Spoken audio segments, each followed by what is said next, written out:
Pour être honnête, j'étais assez hésitante à venir. On entend tellement parler de ce pays et on reçoit des avis aux voyageurs qui disent « restez loin et nous ne vous protégerons pas s'il arrive quelque chose ». Et assurez-vous de rédiger un testament avant de partir. J'étais donc un peu nerveuse. Ces touristes américains ont choisi une destination peu commune, Mogadiscio, en Somalie, un pays plus connu pour ses conflits que pour ses vacances.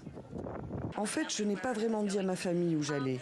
Mais depuis notre arrivée, je me sens tout à fait à l'aise, en totale sécurité. Le couple n'en est pas à sa première destination atypique, ayant déjà visité entre autres l'Afghanistan, l'Iran et la Corée du Nord. Et pour ce séjour, tout compris, Richard et Cheryl déboursent environ $500 par jour et par personne.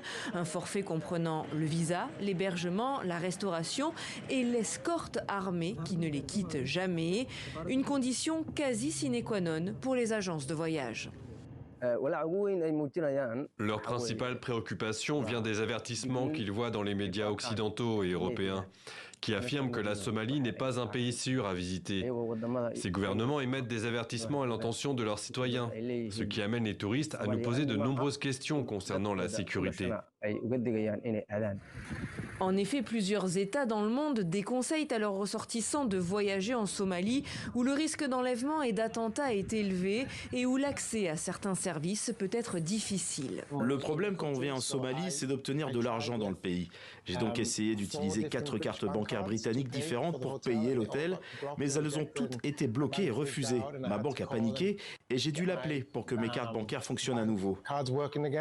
Les autorités somaliennes affirment que la sécurité s'est améliorée dans la capitale grâce à davantage de caméras de surveillance et de policiers en civil. Selon le ministère du Tourisme, environ 10 000 étrangers se sont rendus en Somalie l'an dernier, venant principalement de Chine, des États-Unis et de Turquie. Partout où vous allez dans le monde, il y a du tourisme.